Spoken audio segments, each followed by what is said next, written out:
Hello అందరికీ. ఇప్పుడు నేను చూపించే ఈ ఐటమ్ అయితే చాలామందికి ఫేవరెట్. ఈవెన్ మాకు కూడా, మా ఇంట్లో కూడా ఫేవరెట్ అని చెప్పొచ్చు. అండ్ ఈ రెసిపీని గోధుమ పిండితో చేస్తాం. ఇందులో స్టఫ్ వేస్తుందిగా, స్టఫ్ రవ్వ, షుగర్, కోకోనట్ పౌడర్, ఇలాచీని నెయ్యిలో రోస్ట్ చేసి ఇలా మధ్యలో డిప్ చేసేసి హాఫ్ మూన్ షేప్లో కట్ చేస్తామండి. చూడడానికి చాలా అందంగా ఉంటుంది అండ్ టేస్ట్ కూడా అంతే బాగుంటుంది.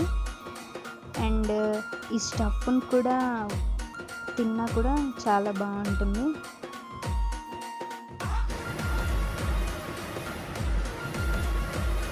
ఇలా ఆయిల్లో డీప్ ఫ్రై చేసిస్తే అంతే, ఇన్స్టెంట్ స్వీట్ రెసిపీ రెడీ. దీన్ని ఏమేంటో కామెంట్ చేయండి.